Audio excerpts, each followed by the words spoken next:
Graça e paz. Me chamo Hilda Monteiro. Estou aqui para contar minha história. Sou mãe, sou palestrante e sirvo a Ele como evangelista. Eu quero contar tudo o que Ele fez na minha vida.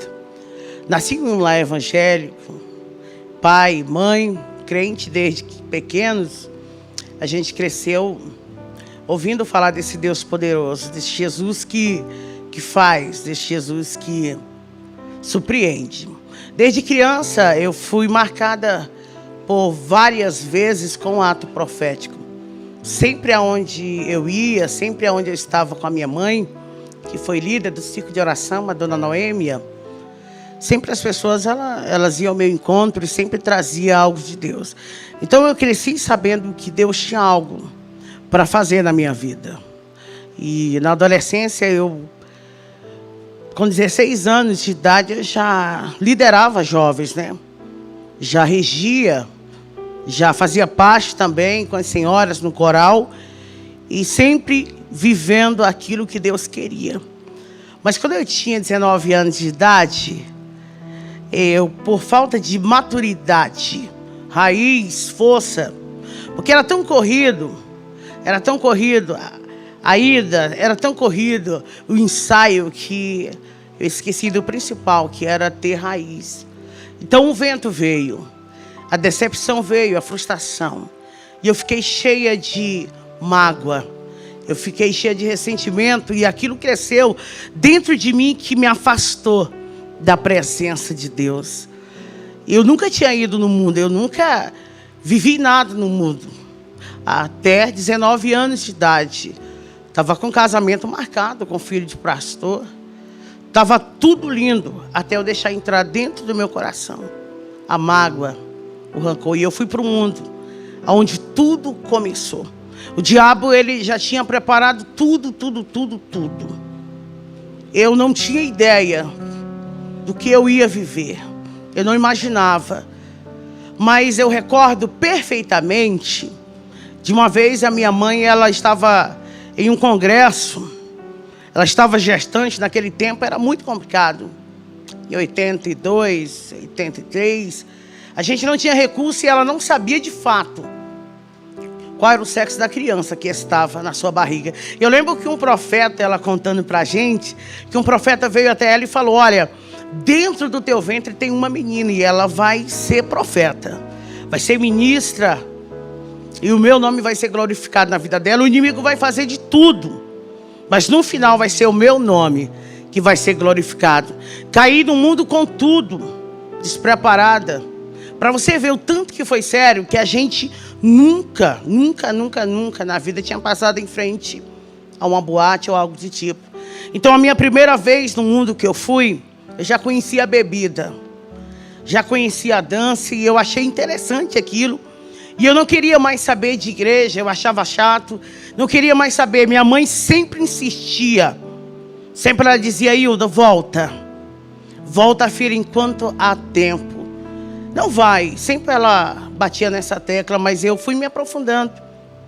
E conheci o pai dos meus filhos em uma boate. Eu não imaginava quem ele era, mas ele já era um grande traficante naquela região. E a gente se envolveu. E daqui a pouco eu já estava envolvida totalmente em tudo que você possa imaginar do crime. Com um ano que eu estava afastada dos caminhos do Senhor, eu já tinha mais de 5 pontos de tráfico ali no Pará. Eu não conseguia mais sair, eu fiquei presa na maconha. Eu comecei com a maconha, o cigarro. Com a bebida eu não largava o uísque. Era 24 horas. Mas de verdade eu sentia um vazio na madrugada. Eu lembro que quando eu estava sozinho, quando o efeito das drogas, elas acabavam, as lágrimas desciam nos meus olhos. Mas eu não tinha força e eu estava já envolvida demais para retroceder. Foi quando a gente estava dominando a metade quase de todo o Pará. Mas minha mãe, ela não desistia. Tive filho, meu primeiro filho, o primogênito, que é o Lucas. Quando eu tive o Lucas, a minha família acolheu ele, pegou ele.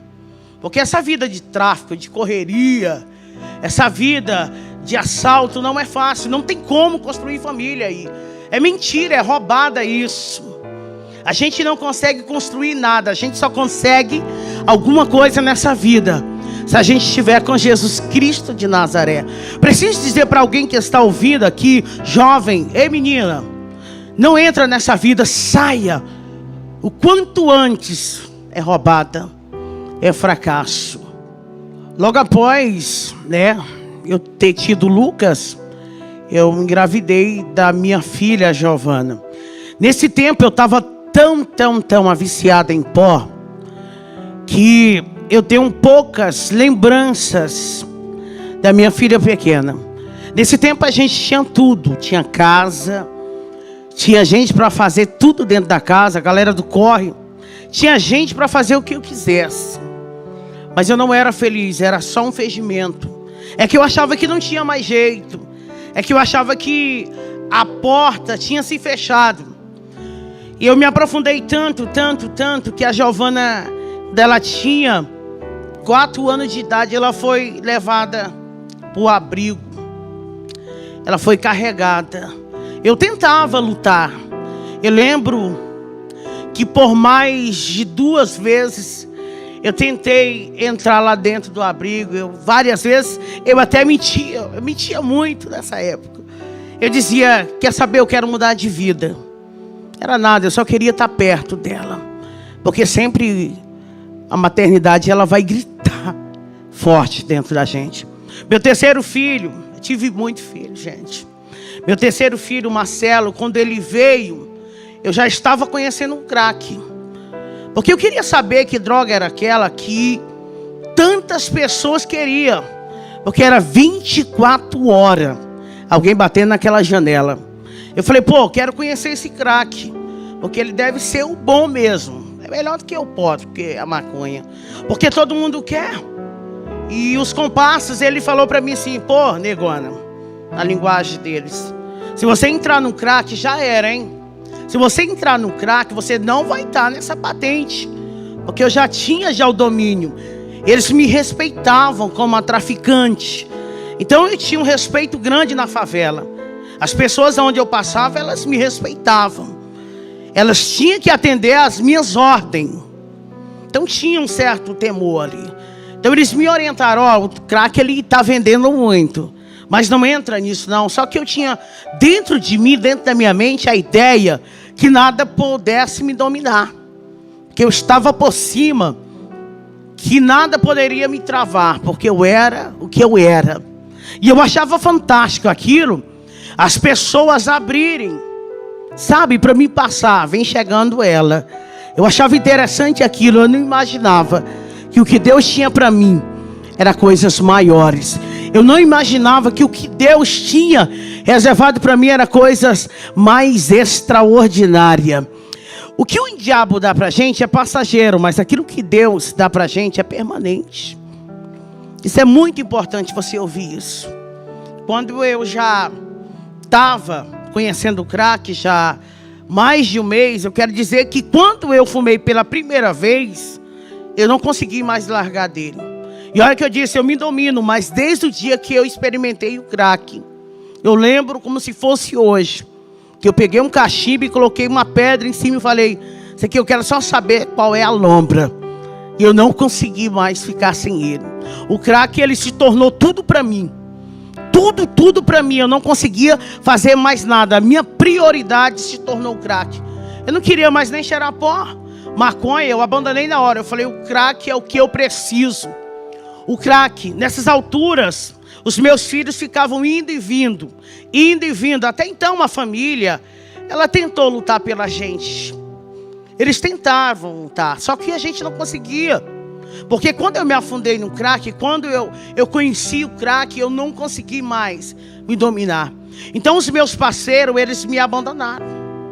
Eles saíram porque eu já estava sendo dependente. Agora eu já não era traficante. Agora eu era uma usuária. Então tudo aquilo que eu tinha, o nome que eu tinha, foi se acabando. foi se acabando, porque eu não conseguia fazer outra coisa a não ser ficar com o cachimbo na mão 24 horas, era só dando ordem com o cachimbo. Então fui perdendo tudo, anel de ouro, cordão de ouro, moto, fui perdendo posicionamento. E o muito interessante isso aqui, gente, a catraca ela roda. Eu lembro que um dia eu estava lá em cima e quando eu dei fé eu estava nas ruas, Camandaraçúbia. Só que não estava já nas ruas,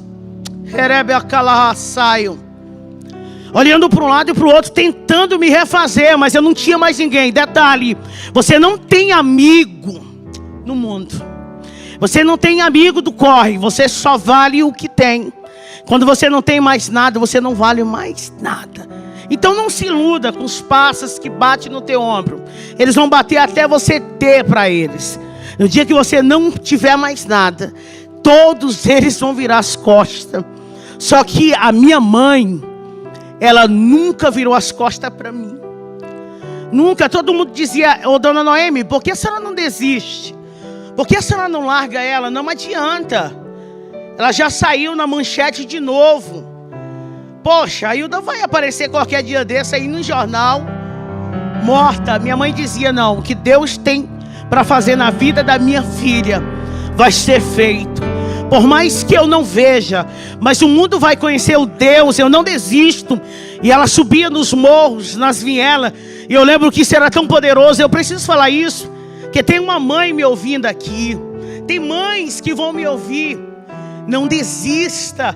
E ela subia na favela e todo mundo abria o caminho e dizia: vai passando uma crente, deixa ela aí, porque a filha dela está lá no morro, lá em cima.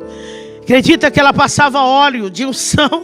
Ela fazia tantos atos proféticos, e ela batia no meu peito, eu desnorteada, drogada mesmo, e ela batia no meu peito e dizia: Hilda, tem uma promessa de Deus para a tua vida. Eu dizia: mãe, não tem mais nada para mim nessa vida, eu não tenho mais nada, o que eu tenho é isso aqui, o que restou para mim é isso aqui. Mas sempre ela liberava uma palavra dizendo: filha, Deus vai te resgatar. E um belo dia na Cracolândia, onde eu estava, um terrível dia, meu irmão chegou até a mim e falou assim: vamos no hospital. Eu não imaginava o que estava acontecendo. Ele disse: vamos no hospital, que a mãe está mal. Quando ele falou aquilo, as minhas pernas, elas tremeram, porque a minha base era ela. Porque meu pai não entendeu o que aconteceu, ele não conseguiu compreender. Porque para ele foi doloroso. Ele criou a gente debaixo, sabe, de muita palavra. Com meu pai era sim, sim. Meu pai é um homem direito. Então ele ensinou para a gente comprar e pagar. E agora ele tem uma filha que rouba. Uma filha que tem mais de 27 passagens na delegacia, que saiu no jornal por sequestro várias vezes. Várias vezes teve que sair no jornal: olha o tanto de arma. E os filhos, cadê? Isso para ele não suportou, então ele rejeitou. Então só tinha minha mãe por mim. E quando eu cheguei naquele hospital, ela estava dando seus últimos suspiros. E ela com o aparelho nela, em cima dela. E ela dando os últimos suspiros. Eu lembro que ela virou o rostinho para minha direção. E com a mão assim, para o meu lado, ela fazia assim. E olha que ela já estava há dias, ela entrou em coma por 3 vezes. Calma na súbia. Mas ela estava me dando um sinal ali daquele dia. Ela fazia assim com a mão. Ela não conseguia falar, mas ela estava fazendo um sinal. E eu lembro que os aparelhos foram apitando. E os médicos vieram para cima e tentaram fazer. Ela teve parada cardíaca e se foi. E eu perdi a minha ajudadora. E eu perdi a única pessoa que tinha coragem de enfrentar o mundo inteiro. Porque quando alguém dizia não tem jeito, ela dizia tem jeito. Porque o meu Deus, Ele é poderoso. Tem jeito para Hilda. Meus sonhos se acabaram ali. E eu queria um abraço, mas eu não tinha. Eu escutava dentro daquela sala: ela se foi por culpa sua, de tanto desgosto. Eu queria alguém para abraçar, mas eu não tinha.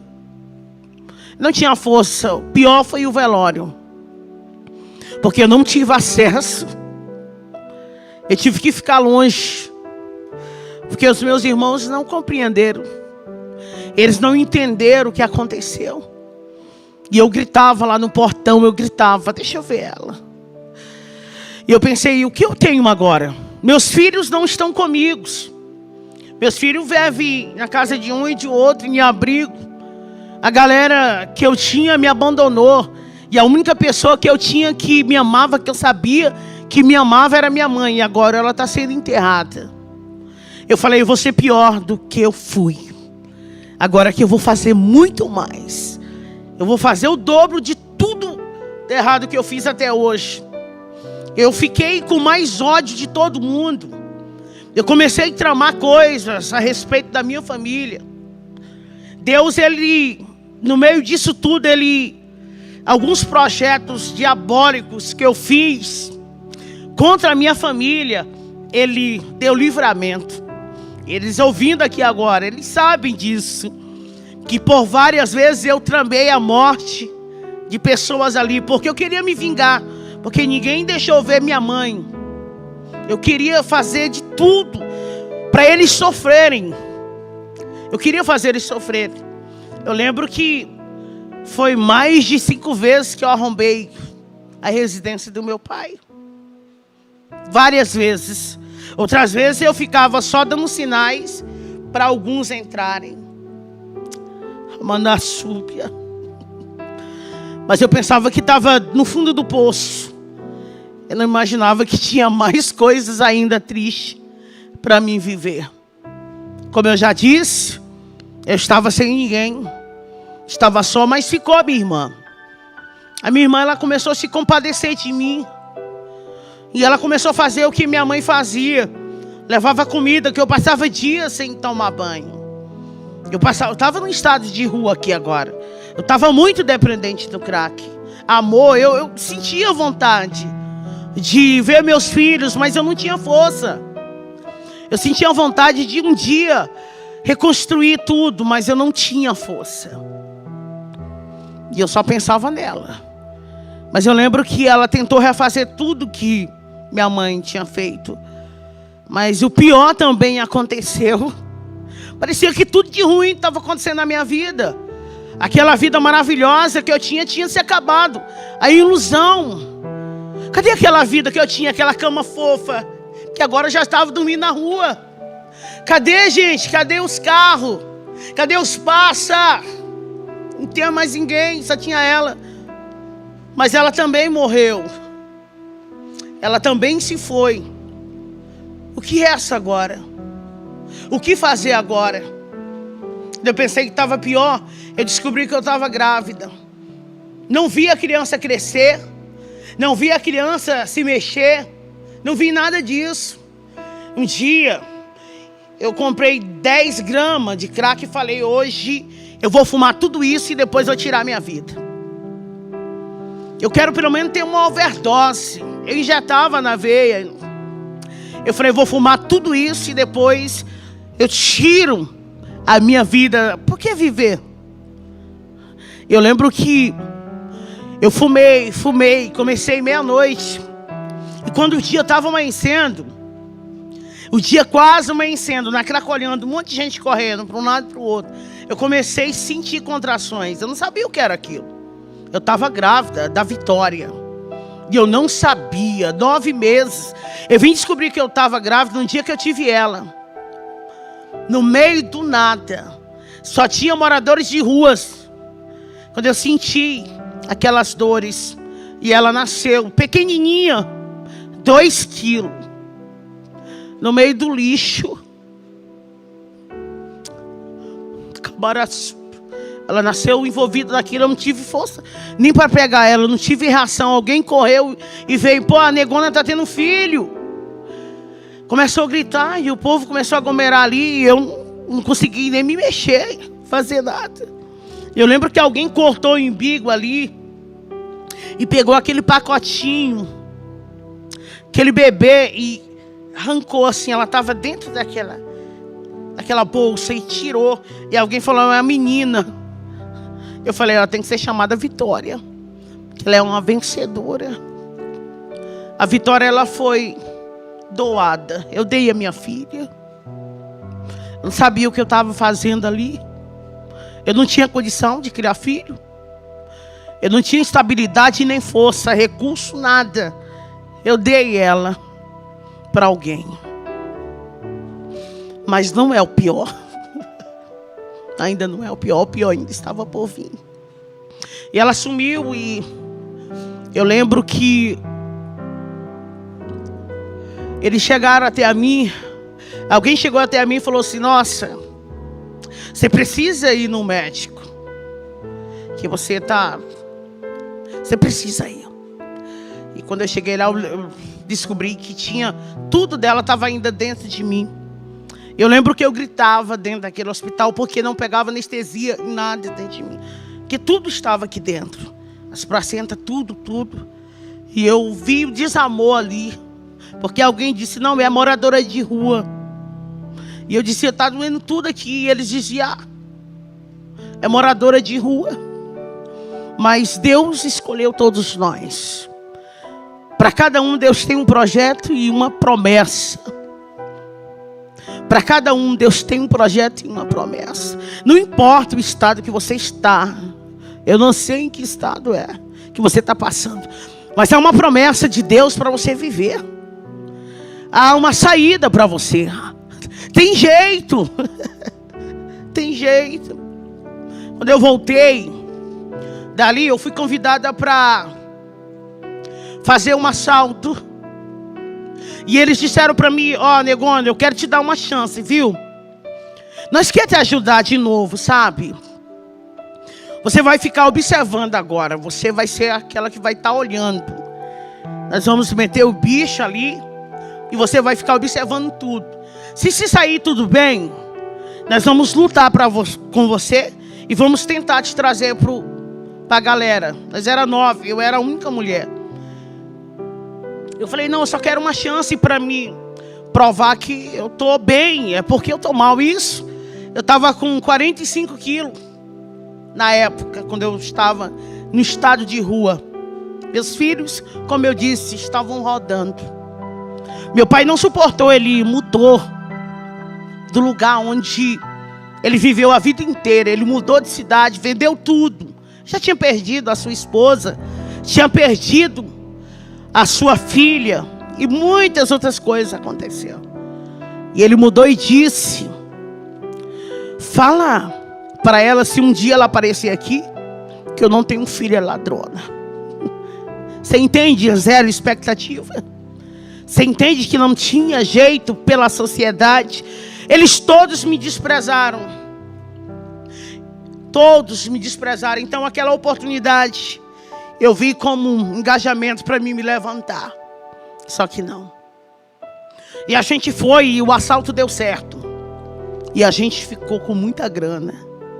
Eu falei, vou dar um passo. E eu lembro que a gente foi para uma casa e a gente foi contar o dinheiro. Manassúbia. Só que o diabo, eu não estou te falando, ele tinha projetado tudo. E tinha alguém ali que não era fiel. Tinha alguém ali que não era leal. Tinha alguém que passava informação. E eu lembro que quando a gente estava contando, aquela porta, ela foi arrebentada. E eles entraram com fuzil. E foi muita coisa ali dentro. Não tinha o que fazer. A gente foi pego com fraga. Foi fragante.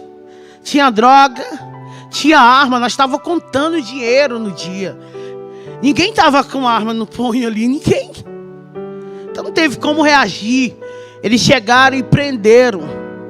E eu fui direto para o presídio. O delegado falou para mim assim, Dr. Luiz Antônio, meu amigo hoje, ele disse, é 10 anos, viu? De cadeia. Para você ter ideia, eu não tinha medo, não era de puxar os 10 anos. Era dos acertos de conta dentro do presídio de mulheres. Porque eu tinha feito muita coisa, eu tinha feito muita coisa. E eu sabia que tinha alguns acertos ali. Eu também sabia que tinha gente mais forte lá dentro. Eu lembro que alguém passou o fio e disse: mata ela aí dentro, porque ela quase me matou um dia. Ela bateu tanto em mim, esses meus dentes quase todos foram arrancados, tudo ela. Mata ela para mim na cela. Mata. Mas eu lembro que tinha uma moça chamada Helena dentro da cela, nós era 3. E ela ficava cantando o hino da harpa 24 horas. E ela ficava, porque ele vive. Nós podemos crer no amanhã. Eu tentava tampar o ouvido, eu recebi muitos presentes vindo de Deus, Bíblia, livros. Eu jogava tudo fora, eu falava: Deus nunca me amou. Porque eu cantava para Ele, porque eu regia no coral. Olha o que aconteceu, olha o que fizeram. Será que Deus existe? Amanda Súpia. E a ordem vinha lá do outro pavilhão: mata ela, mata a negona. E as outras 2 até pensaram: vamos pegar um chuncho, e na hora que ela deitar de bruça, a gente chega bem no peito e pronto, a gente dá uma chunchada nela. Só que a Helena era mistério de Deus dentro da cela. Porque quando a notícia chegou, ela disse: ela não, Deus tem algo para fazer na vida dessa negona aqui, ó. Nossa, eu vejo ela com uma potência, sabe? E eu consegui. E eu lembro que com 15 dias me chamaram de novo. E ele falou: Hilda, você vai ser solta. Eu não sabia, mas tinha uma trama por aí. Você vai ser solta. Eu falava: como assim ser solta? Não paguei nada, não fui questionado em nada, nem nada, gente. Nem meu advogado. Nada. Que pega as causas da gente. Aquele que tem lá. Ele disse: não, você vai ser solta. Você vai ser solta. E eu lembro que eles me levaram para um lugar. E lá tinha uma casinha preparada, sabe? Eu lembro que eles fizeram eu, aleluia, beber muita água de esgoto ali naquele dia. Eu tive que ser pisada ali. Mas não era o fim da humilhação. Não era o fim da humilhação. Eu lembro que alguém disse: vamos acertar aqui. Sempre tinha alguém que vinha com uma resposta de Deus. Eu lembro que o fuzil estava aqui, ó, aqui. E eu fechei os olhos para sentir o estralaço. E alguém disse: faz isso não, deixa que com eles se viram. Em outra palavra, deixa que eles mesmos se matam. Não vai girar um dia, não vai durar um dia. E eu vim para um bairro, que era uma favela chamada Frigorífico, uma das mais respeitadas da época lá, de Redenção. E quando eu entrei ali, doida para fumar crack, doida, eu queria só crack. E a gente foi lá para o lugar onde eu tive a vitória, lá para Cacolândia. E quando eu cheguei, minha cabeça estava valendo já. Minha cabeça já estava valendo, porque até então ninguém sabia quem tinha sido aquele informante. E o informante tinha uma parceria. Ele falou: vamos jogar a culpa nela, porque aí eu saio de boa. Então você sabe como é que é lá. Você sabe como é que é o X9. Então minha cabeça estava rodando e eu sem saber de nada. Sem saber de fato quem era. E alguém falou: negona, foge daqui, porque tua cabeça está valendo pedra. Está valendo 3.000 e muitas pedrinhas. Foge daqui. Só que quando ela disse isso, alguém disse: Hilda, negona, vem cá, chegou uma da boa, vem fumar com a gente. E ali estava o esquema para a minha execução naquele dia. E eu fui, meu coração bateu, adrenalina, eu queria fumar. E eu lembro que eu sentei de um lado de uma garota e do lado de outra. E o cara que estava já com o esquema da execução ficou em pé, porque ele tinha que dar sinal para os caras virem na hora, que eles estavam de moto do outro lado. E ele falou para mim: fuma tua última pedra aí, negona. Eu senti a morte ali, mas eu não estava nem aí mesmo. Não tinha mais nada. E eu senti ela tão perto de mim. Senti algo frio, tenebroso, mas eu senti também algo diferente ali. E quando eu puxei, liguei o isqueiro e puxei para fumar aquela pedra, ele fez assim. E aqueles caras vieram. E aí chegaram bem na frente e um disse na cabeça. Atira na cabeça. E eu lembro que eles estararam. 12 disparos.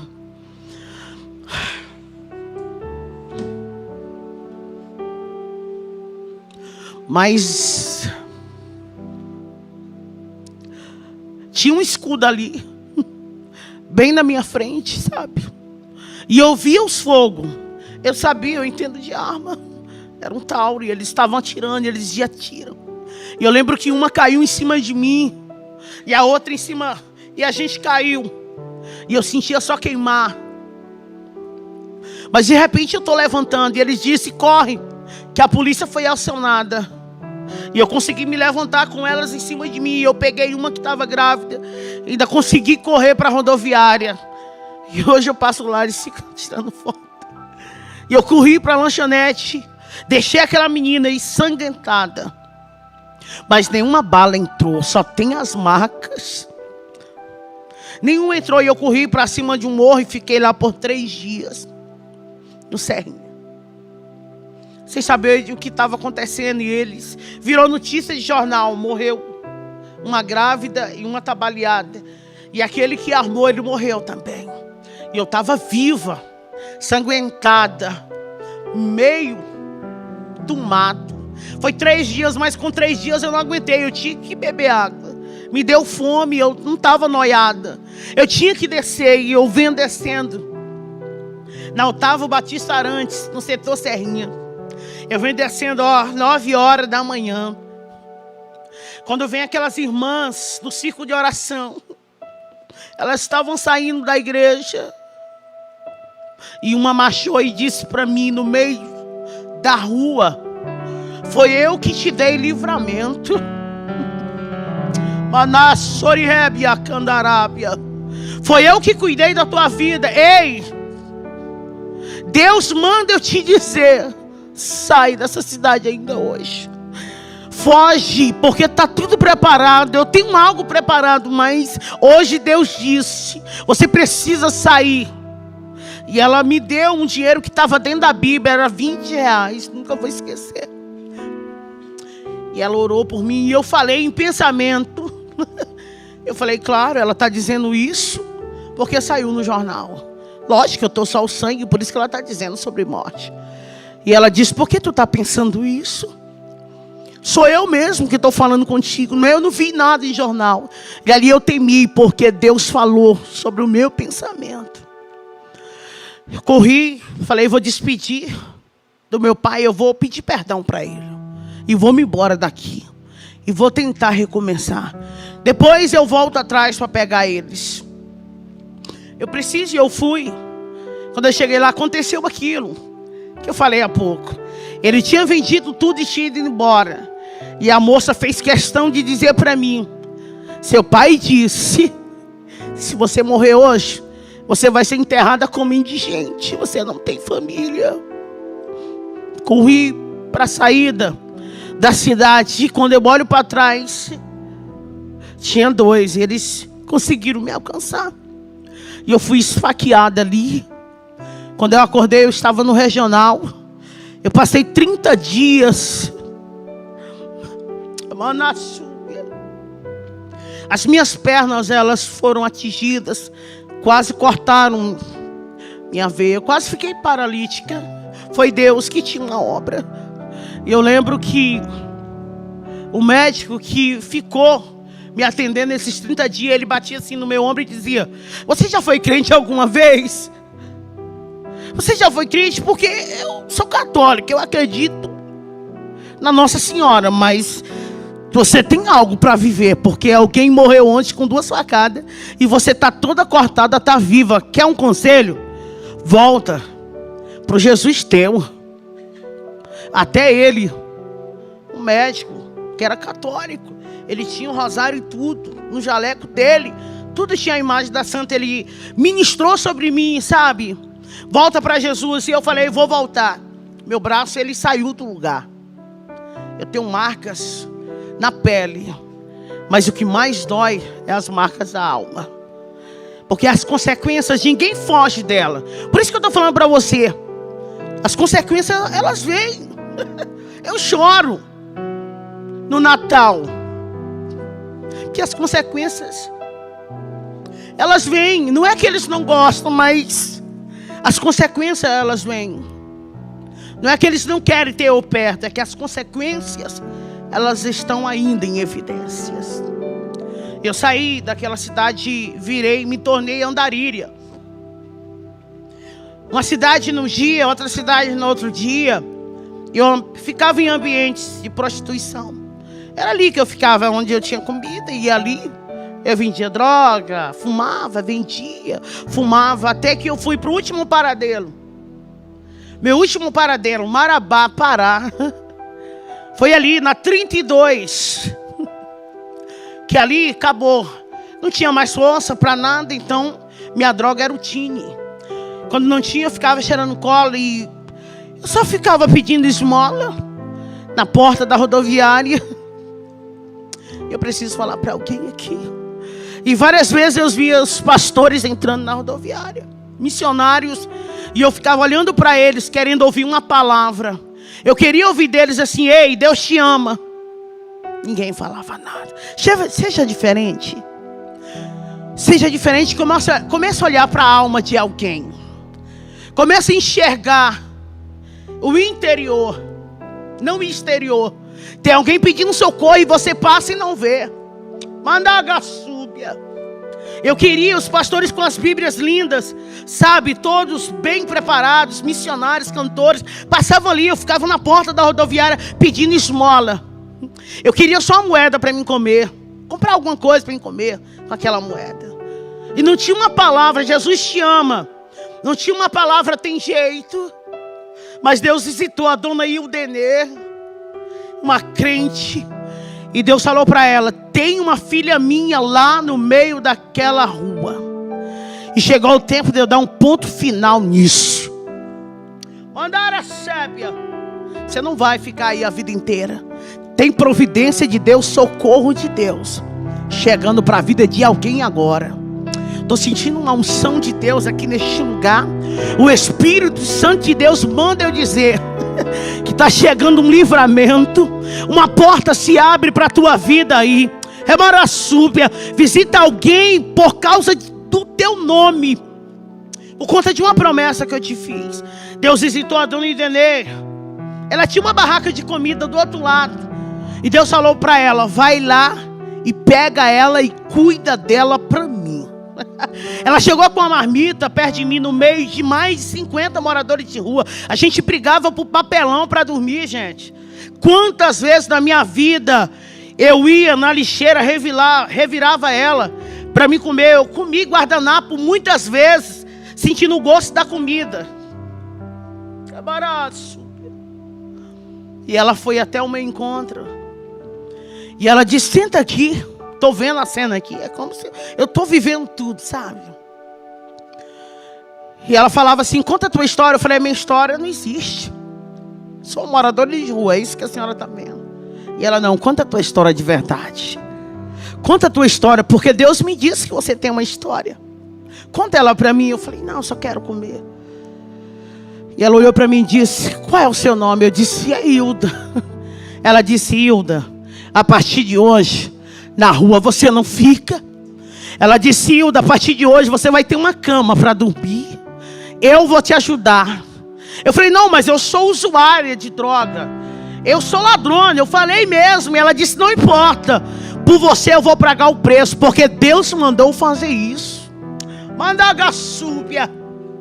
Relabracalacébia. E talvez você fique se perguntando por que você ora tanto por alguém, né? Que está aí. É isso. Ela me levou para a casa dela. Quando eu cheguei na casa dela, o marido dela levou um susto. Os filhos músicos, crente, pastor de igreja, outro presbítero. E eles levou um susto porque é estado de rua.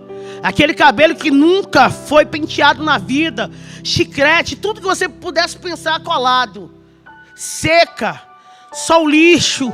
Eu na porta magra, acabada, destruída, descalço. E ele disse: você enlouqueceu, Ildenê. Que isso?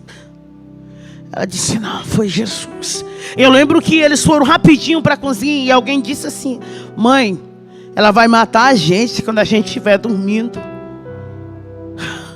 Ela parece um bicho, mãe. E ela disse: não, filho.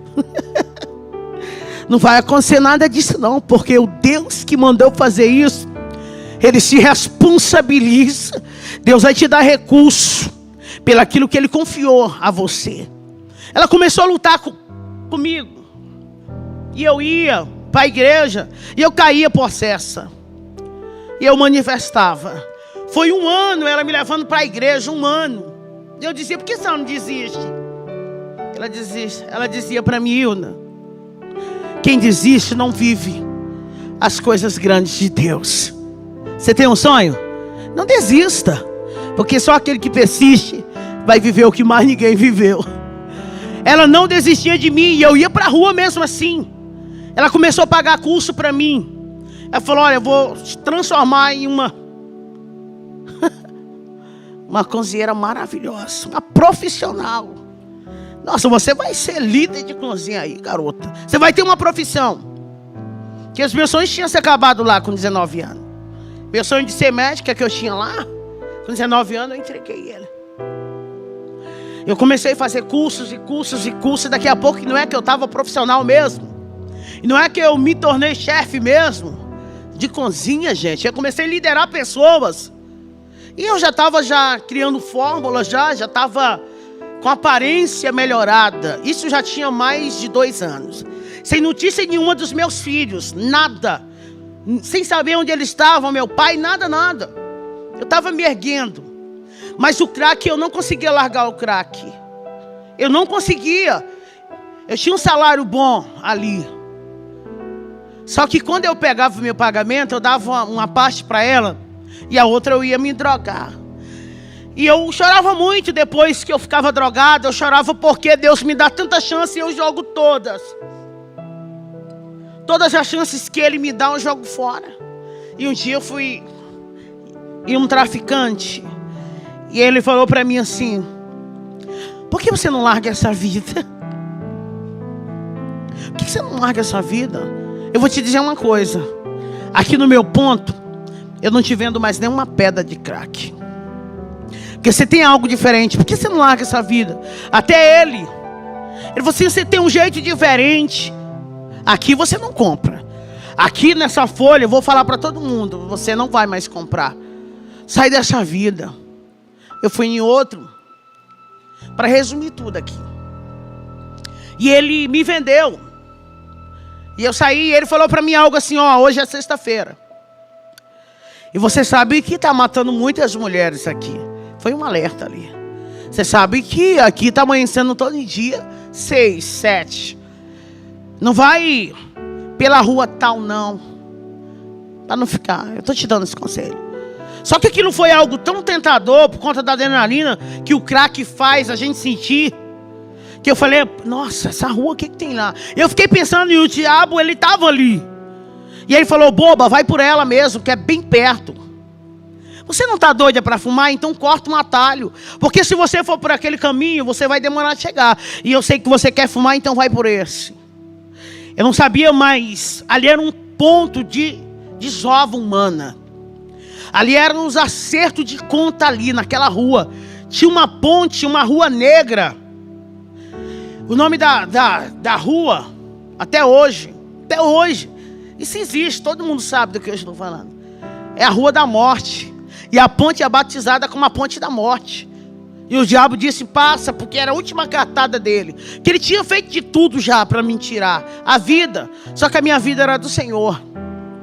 Ele fez muita coisa, só que na minha vida Ele nunca tocou.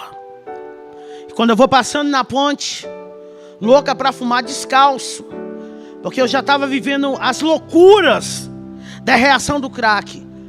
Eu quase perdi esse meu dedo aqui, porque eu ficava fazendo assim no asfalto. Eu puxava o cabelo, eu via pessoas que não existiam. Ninguém sequer tinha coragem de fumar uma pedra comigo. Porque logo que eu fumava, eu ficava agressiva e atacava todo mundo. Eu lembro que eu batia, eu corria, eu tirava salto no meio da pista. Eu puxei os meus cabelos todos aqui. Isso aqui já é um trabalhar de Deus. Isso tudo que você está vendo aqui é Deus sendo glorificado em uma história de alguém que era improvável, mas venceu por conta de uma promessa. E no meio daquela ponte tinha alguém terminando de desovar um corpo. Eu lembro que o isqueiro dele foi aceso e ele estava com uma arma desse tamanho, uma arma branca, um facão, e aquele corpo estava todo já cortado. Estava tendo uma execução. E eu lembro que eu parei no meio daquela ponte da 28, em Marabá. Eu dobrei meus joelhos porque eu estava pisando nos órgãos dela ali no meio da ponte. Estava fazendo barulho, o sangue pingava na água e fazia tchá. Quando eu olhei, que ele riscou o isqueiro de novo, só estava daqui para cima. Ele tinha cortejado a menina. Saiu no jornal isso tudo. Isso aqui saiu no jornal. Isso aqui não tem como esconder. Isso aí. O mundo viu. O Pará viu. Foi um acerto de conta. Porque alguém namorou alguém que não podia. Cuidado, filha. Ouça sua mãe e o seu pai. Ouça os seus líderes. Não, amigos que te arrancam da presença de Deus não são amigos.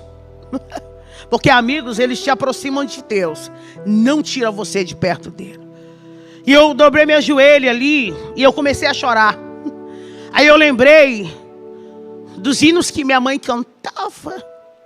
Eu lembrei da gente caminhando num trieirinho na roça, na súbia, indo para uma igrejinha de palha, adorar o Senhor e aprender na escola dominical. Eu comecei a lembrar dos meus filhos.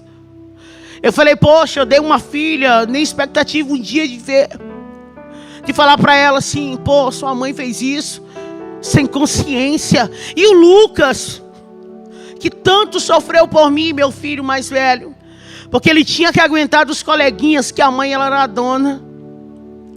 Aí ele tinha que ouvir dos coleguinhas, aí filho de peixe, peixinho é, cuidado com ele. E eu lembrei do meu filho, como eu não vou poder abraçar ele e dizer, filho, perdoa a mãe. Como que eu vou olhar para Giovana? Eu queria ter essa oportunidade. Foi um filme ali no meio daquela ponte. Eu lembrei daquela profeta de manhã. Eu lembrei daquele médico. Eu lembrei de tudo. Mas não tinha mais jeito. Estava eu e um corpo e alguém matando. Tinha terminado, perdão, de matar alguém. Não tinha para onde eu sair. Não tinha luz. Não tinha pessoas. Não tinha casa ali perto. E eu falei para Jesus no meio da ponte. Eu sei que o Senhor me deu a oportunidade. Eu queria tanto ali ter abraçado meu pai e falar, pai, perdoa pela vergonha que eu fiz o Senhor passar. Perdoa pelas vezes que eu lhe roubei. Eu queria abraçar e falar para os meus irmãos, eu amo vocês. Eu queria ter feito, mas ali não tinha mais jeito para mim. Eu achava que acabou. Era a última chance. Acabou. Eu lembro que eu aqui com as 3 pedrinhas de caque na mão. Eu falei, Deus, me dá uma chance. Que eu não vou te desonrar. Aí eu falava, eu dizia, eu sei que você não vai me dar mais. Porque tu me deu milhares. Eu fui esfaqueado, eu fui atirado, eu fui baleado. E eu vivi e eu não olhei para ti. Eu abaixei a cabeça e senti uma presença diferente. Eu falei, é ele. Ele vai só arrancar minha cabeça. E eu ainda fiz assim, eu lembro. Eu fiz assim. E respirei. E falei, Deus, me perdoa. Não deixa eu ir para o inferno. Eu vou morrer aqui. Mas pega a minha alma. Em memória de tudo que a minha mãe fez. E eu lembro que uma mão bateu no meu ombro. E eu falei, é ele o assassino. Só que não era. Aquela mão não era daquele homem. Aquela mão era de Cristo. Aquela mão era do Todo-Poderoso. Maracandaraçúbia. E uma voz veio e disse, Hilda, te levanta. Eu fui me levantando.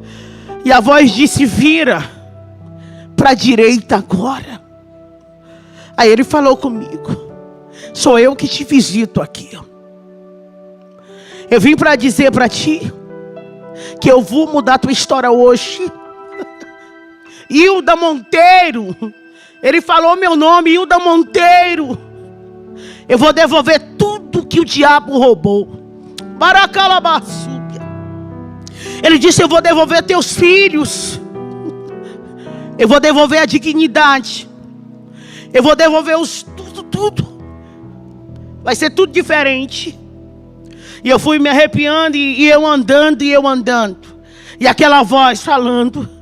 Eu cheguei desesperado na casa da dona Idenê e falei: dona Idenê, estou indo embora.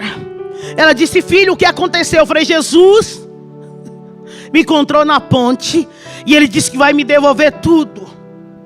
Ela: filha, me conta direito. Eu disse: depois eu conto. Beijo, eu lhe amo.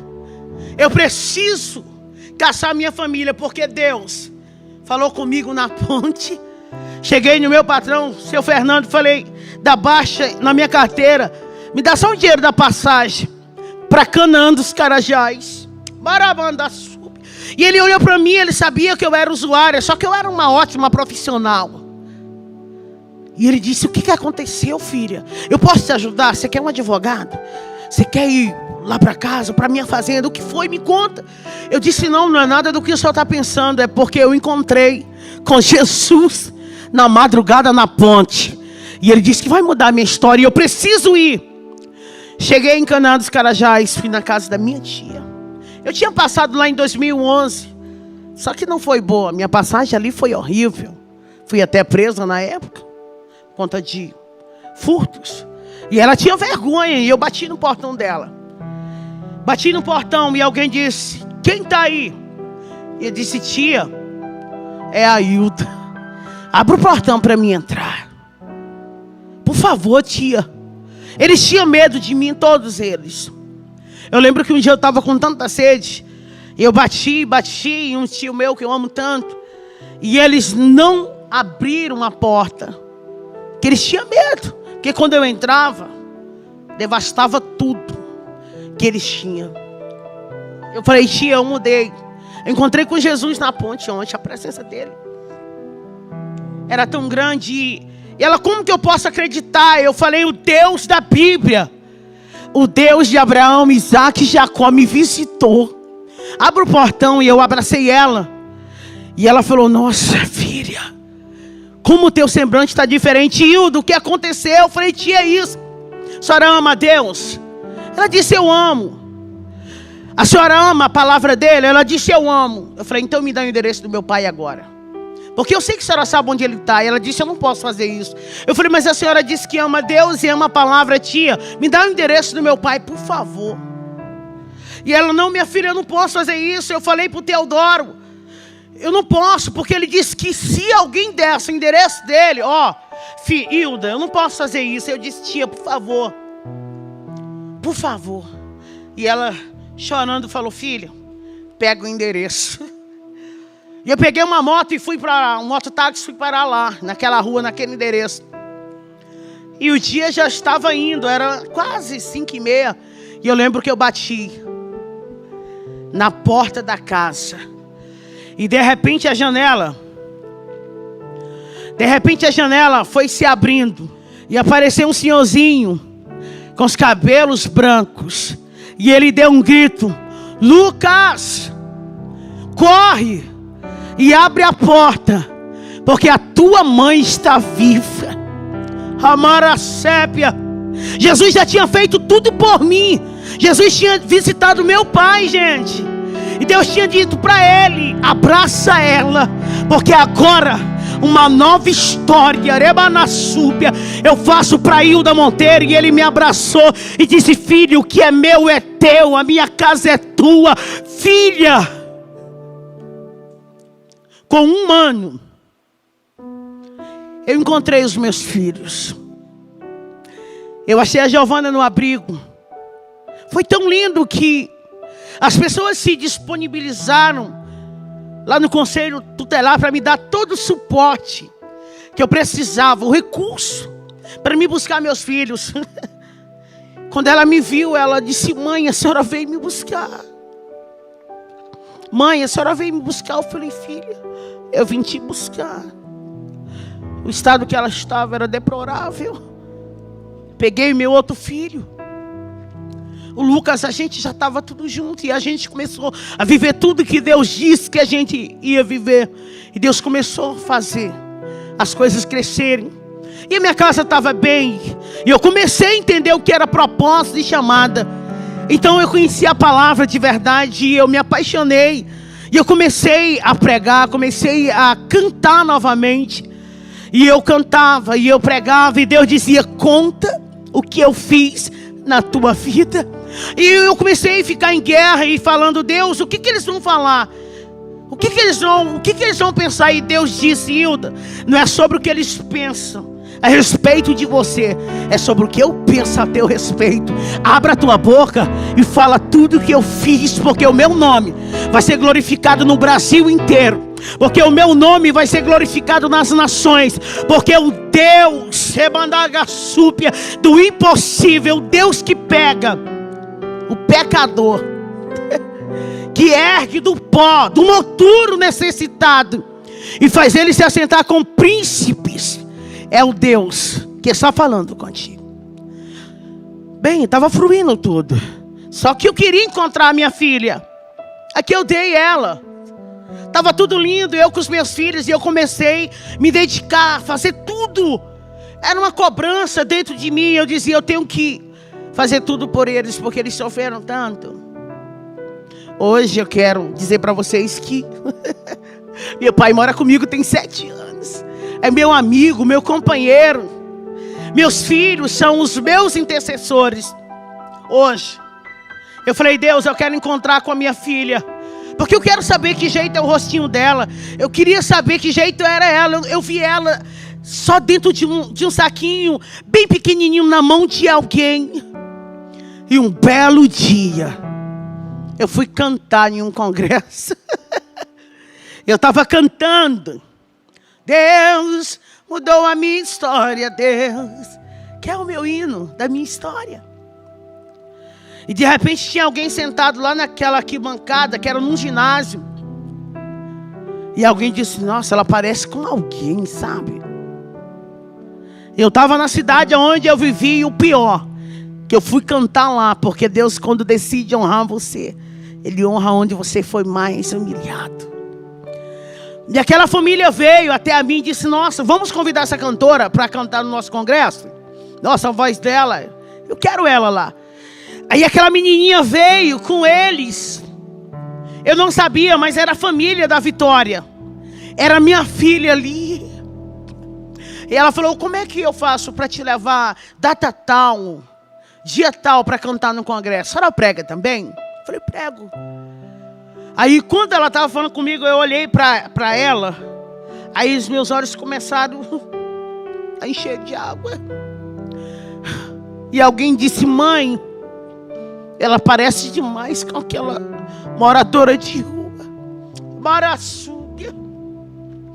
Mas ela não é daqui. Aí eu falei: mas eu morei 30 anos aqui. E um dia eu dei minha filha aqui. Aí eu comecei a contar tudo. E daqui a pouco a gente estava todos abraçados. Quer que eu te diga uma coisa?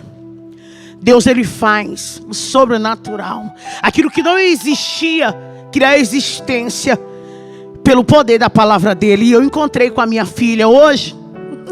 Ela manda aqueles áudios para mim, sabe? E fala: mãe, eu te amo. Aí ela fica dizendo para todo mundo: eu tenho uma mãe cantora. Deus está trabalhando. Ela ainda não está comigo, mas ela está com uma família tão linda. Amo. Resumindo aqui minha história. Hoje eu viajo contando meu testemunho. Hoje aonde eu vou, eu falo quanto Deus é extraordinário. Hoje eu sou essa mulher aqui. Hoje eu dou palestra para mulheres. Hoje eu sou escritora. Eu tenho o meu livro. Hoje eu resido em Goiânia. Hoje eu tenho minha casa. Hoje eu tenho o meu lar. Hoje eu vivo as promessas de Deus. Porque se o pai tivesse olhado para o filho que saiu da casa com tudo, pelo um olhar humano, ele não tinha deixado o filho entrar. Mas o filho veio sem nada, destruiu tudo que ele tinha, perdeu-se. Mas um dia ele voltou e o pai abriu as portas. Hoje eu só estou aqui vivendo essa promessa de Deus, porque o pai abriu a porta. Eu termino aqui dizendo que a porta de Deus está aberta para a sua vida. Acredite nas promessas de Deus. Não desista, porque o que Ele tem para a sua vida está só começando. Hoje eu viajo no Pará inteiro e as pessoas falam: nossa, você era aquela. Hoje nós estamos aqui para viver esse sonho que um dia Deus sonhou. E eu encerro dizendo: muito obrigada, meu Deus. Hoje eu estou restituída. Hoje eu estou vivendo tudo que minha mãe chorou um dia e profetizou. Não desista, porque Deus é fiel.